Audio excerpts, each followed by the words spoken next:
that now the ultimate accident waiting to happen is Mark Sanchez.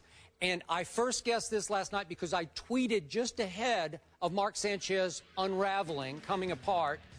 Reminder, he has the high capacity for making the big mistake. And Stephen A., I tried to warn you that these Cowboys are different from the old Cowboys.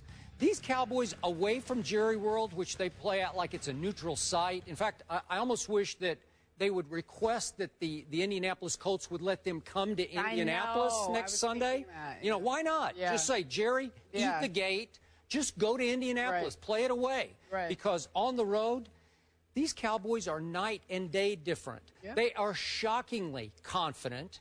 They have a strong backbone. They are tough-minded. And how about that true grit that they showed last night in a hostile arena, losing a 21-point lead, and all of a sudden going 78 yards in 8 plays, 22 yards to Dez, then 21, DeMarco breaking free, and then 22 more to Dez, 28-24, my Dallas Cowboys. And then right on cue, Mark Sanchez turned back into Mark Sanchez, ultimate accident waiting to happen. Tony Romo, 3 touchdown passes to no interceptions, all 3 to Dez, by the way. And Tony Romo had a QBR on a scale of 0 to 100 of 92, which makes him the, again, runaway leader in road QBR among NFL quarterbacks this year, as he goes all the way up to 8 have won the NFC East, because we have a whole lot of football left to play. But for my Cowboys to go from that debacle, that nightmare, getting blown off their quote-unquote home turf on Thanksgiving afternoon, compliments of your Philadelphia Eagles, and rebounding to win by 11 at Philadelphia means that this team is made of some really different stuff, and I say it is the right stuff. And I say they will win the NFC East, though we got a long ways to go. The stage is yours. In conclusion.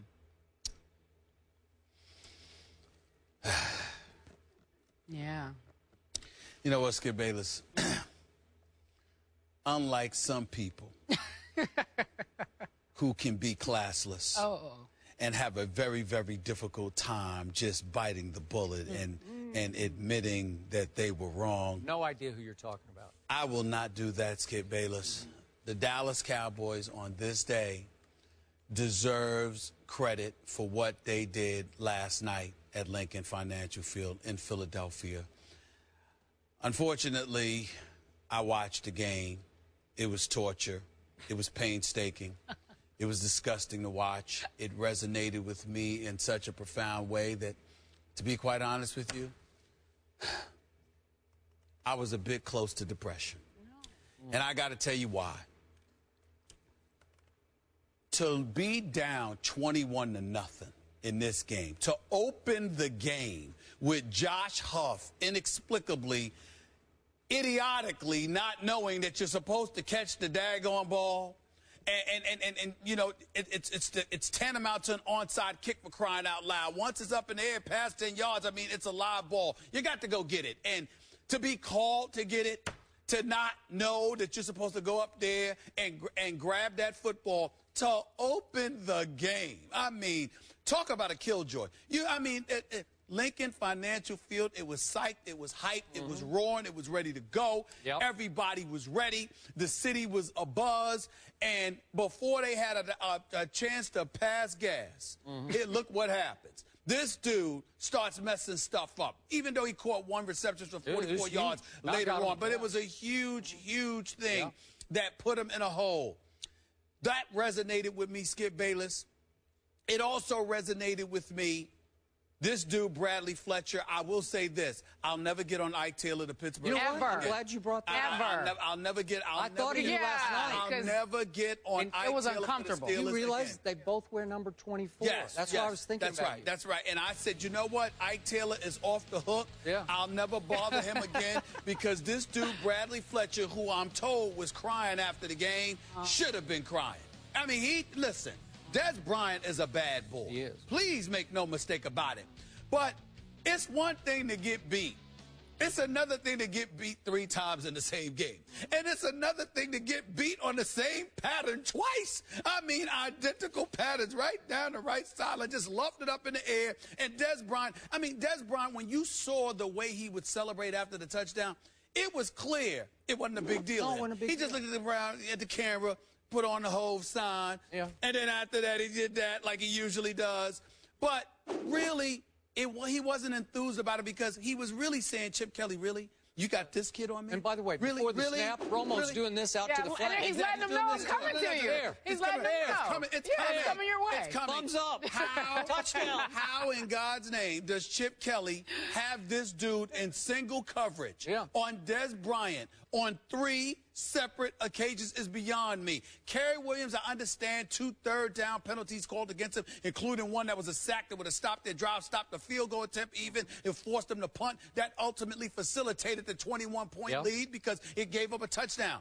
I'm saying that I know Dez is big time, but I looked at a bevy of errors that the Philadelphia Eagles made, and I just said they wet the bed. They choked. They choked underneath the spotlight. But that does not mean that the Dallas Cowboys don't deserve most of the credit for it. Des Bryant is a stud. Tony Romo is a stud.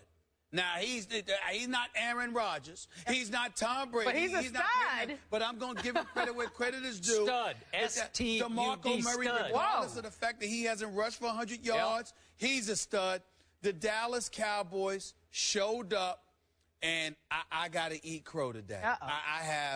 I have not a negative, solitary word to say about them, which is going to make my day miserable because I got to sit here for 2 hours. Then I got to go on my radio show on Sirius XM today, and I got to deal with another 2 hours, and where people actually get to call in and mess with me about the Cowboys, and I just have to eat it on this day. Unlike you, Skip Bayless, I will not fight it.